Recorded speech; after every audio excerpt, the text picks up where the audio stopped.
Hello guys, আসসালামু আলাইকুম। Welcome to Pihu life another blog. কাছে এবং দূরে যে যেখান থেকে আমার ভিডিও দেখছেন সবাই আপনাদেরকে অসংখ্য ধন্যবাদ।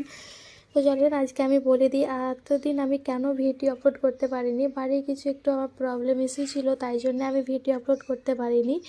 তো এখানে পুরো ভিডিওটা দেখেন, তাহলে হয়তো আপনারা বুঝতে পারবেন যে আমি কেন এতদিন ভিডিও আপলোড করতে পারিনি। তো এখানে সকালবেলায় পিহুকে খাওয়া দাওয়া কমপ্লিট করিয়ে আমি ওকে যা সকালেগুলো খাওয়াই সেগুলো সব কমপ্লিট করলাম। কমপ্লিট করার পর আমি এদিকে মাটন রান্না করতে চলে এসেছি। কারণ এদিকে অনেকটাই লেট হয়ে গেছিলো, কারণ পিহু সোনাকে ঘুম থেকে উঠতে অনেক লেট করে দিয়েছিল। তো এদিকে ঝড় বৃষ্টি হওয়ার কারণে অনেকটাই আম পড়ে গেছিলো। তো আমার যা দেখেন এখানে আমগুলাকে ছিলে বালতিতে জলের মধ্যে রেখে দিয়েছে আচার বানাবে তাই। আর আমি এদিকে চলে এসেছি রান্নাঘরে, কারণ পিহুর জন্য আমি কিছু স্পেশাল রান্না করব। কারণ আজকে হচ্ছে পিহুর জন্মদিন, আর এই 15ই মে আমি অনেক হ্যাপি হয়েছি কি আমি আমার পিহু সোনাকে পেয়েছি। আমার লাইফে যেটা অপূর্ণ একটা অংশ ছিল সেটাকে আমার পিহু একটা পূর্ণ করেছে।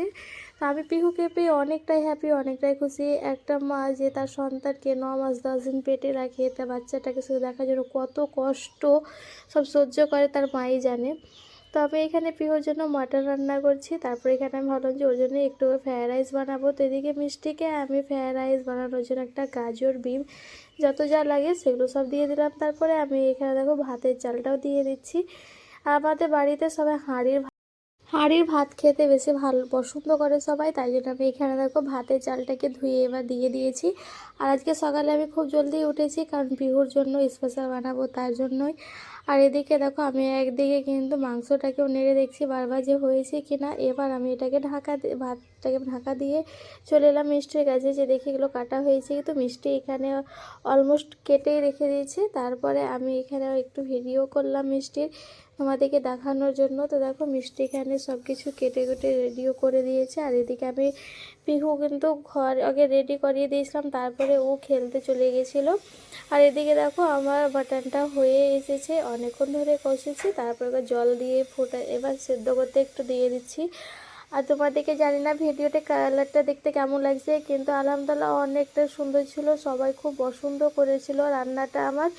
তবে কী বলতো, পিহু আবার হাতে মাংসটা খেতে খুব পছন্দ করে, তাই জন্য আমি আজকে ওর জন্য আরও স্পেশালি বানালাম। তারপর এদিকে দেখো গাজর, লাফা এগুলো সবকে আমি ভালোভাবে ধুয়ে একটু ঘি দিয়ে ভেজে নিচ্ছি হালকা করে।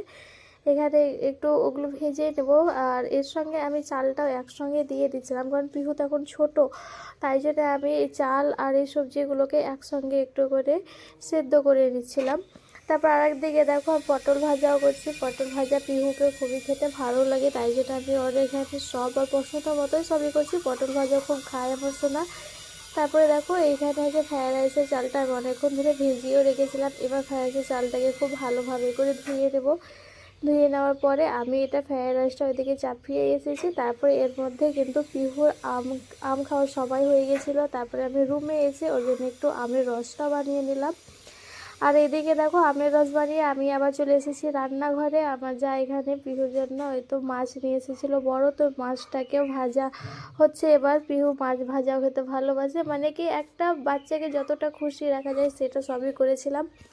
তারপরে পিহুকে হালকা করে নাস্তা করে এখানে আগে ঘুম পাড়িয়ে দিয়েছিলাম, কারণ পিহুকে হালকা একটু জ্বর ছিল, তাই ওকে বেশি ডিস্টার্ব করা হয়নি, ওকে একটা রুমে একটু ভালোভাবে ঘুম পাড়িয়ে দিয়েছিলাম। আর এখানে দেখো 5টা সবজি আর মিক্স করে রান্না করবে, তাই জন্য এখানে সব কিছু আয়োজন করা হয়েছিল। বেগুন ছিল, আলু ছিল, পটল ছিল, তারপর ছুটি ছিল। আর বাকি এখানে সবার জন্য করা হবে ফ্রায়েড রাইস, তাই জন্য বাকি জিনিসগুলো। আর ওই সবজিতে পানিরটাও দেওয়া হবে, এখানে পানিরটাও কেটে রাখা হয়েছে। তারপরে সব এদিকে রান্না বান্না কমপ্লিট করার পরে এখানে পিহুর আব্বু সব খেতে বসে গেছে। তো এখানে দেখো রোজা পিহুর জন্য কে কে গিফট এনেছে। পিহুকে এখানে আমি স্নান করে রেডি নতুন জামা পরিয়ে বসিয়ে রেখেছি। আর এখানে দেখো রোজা কত কি এনে দিয়েছে পিহুকে আর গিফট দিয়েছে।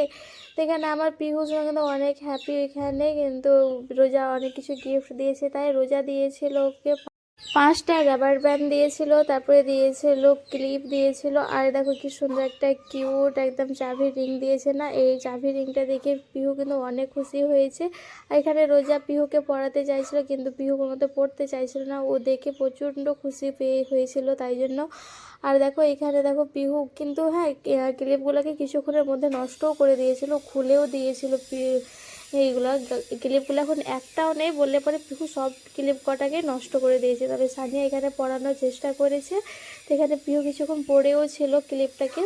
আর দেখো ওকে কি সুন্দর লাগছে না ক্লিপটা পরে।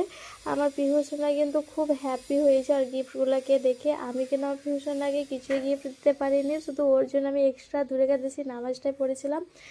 আলহামদুলিল্লাহ আমি এতে প্রচুর খুশি যে আমার পিহু সোনাকে আল্লাহ তুমি এভাবে হেদায়েত বাড়িয়ে দেওয়া, ওর জন্য শরীর ভালো থাকে, সুস্থ থাকে, ও সবাইকে যেন খুব ভালোবাসতে শিখে। আমি এটাই শুধু চাই ওর কাছে। আপনারা সবাই দোয়া করবেন আমার শোনার জন্য, যেন ও সবসময় ভালো থাকে, খুশি থাকে। দেখো গিফটগুলোকে পিহু কত খুশি, মানে কি এতটা খুশি হয়েছে ও।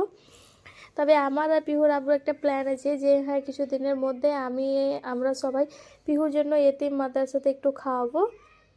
সেটা আমরা গত বছর থেকে ভেবে রেখেছি, মানে 1 বছর পূর্ণ হওয়ার পর থেকে ভেবে রেখেছিলাম যে 2 বছর হবে, তারপরে আবার ওর জন্য একটা কিছু করব। তারপরে দেখো না ফ্রায়েড রাইসটাও তৈরি হয়ে গেছে। ফ্রায়েড রাইস বলতে কি, সবজির সঙ্গে ভাতটা আমি একসঙ্গে দিয়ে দিয়েছিলাম। তো এখানে পিহুকে খাইয়ে দাইয়ে তারপরে দেখো এখানে ঘুম পাড়িয়ে দিই। পিহুর শরীর খুব একটা ভালো ছিল না, তাই খুব একটা ভিডিও রেকর্ড করতে পারিনি ওর। তারপরে দেখো এখানে পিহু সোনা তো ঘুমিয়েই গেছে। আর কি বলতো, আমার শাশুড়ির শরীর খুব একটা ভালো ছিল না, তাই ভিডিও তো আমি আপলোড করতে পারিনি। ভিডিও ভালো লাইক করে